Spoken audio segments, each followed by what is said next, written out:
connect people across Canada who are working on issues of young people's mental health, and particularly to connect people from across different aspects of the youth serving sector. So people who are working on the front lines, young people who are involved in advocacy and program delivery, and policymakers, academics, researchers.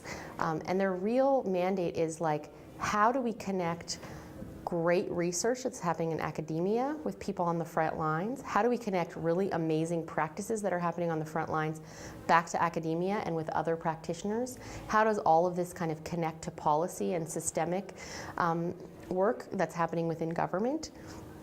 And how are those conversations happening for the purpose of serving young people better? Hi. Hi. And then we'll get to make a name here.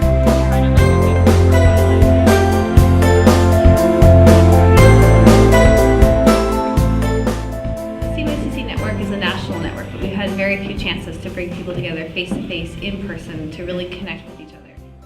It's really for the CYCC community to come together and build relationships and to share knowledge. So the CYCC is a network.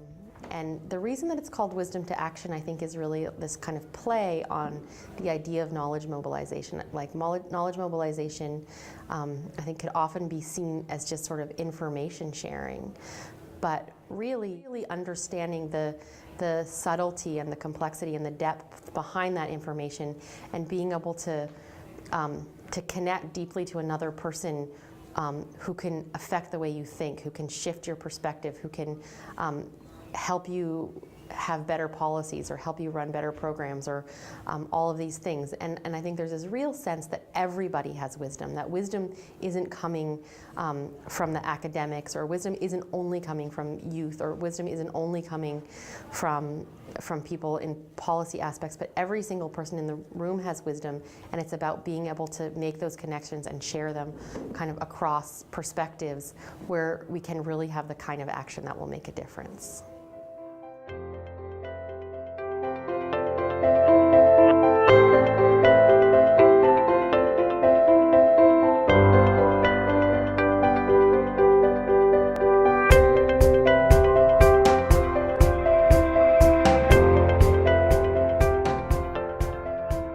Not your traditional conference where there's the experts or the keynotes at the front who then tell everybody what to do. It's like the most meaningful conversations are the ones that happen at break and over lunch, because that's when you really sort of let your guard down and you show up as your human self and not as your title. And so the art of hosting allows for that to happen. I hosted a conversation, and the folks who came were really energized and offered me insights, gained new connections. I've gained a way of lots of different ways of trying to see my work into this network and into people working in different aspects of this network.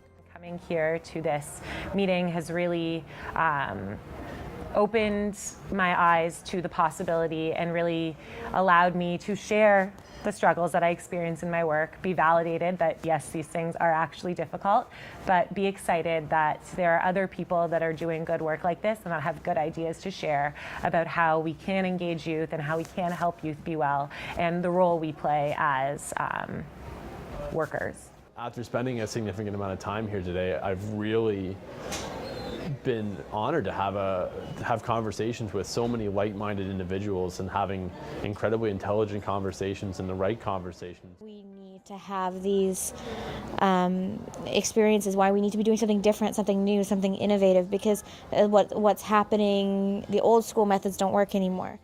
It's really that collective wisdom that I think is where the innovation is going to come from now.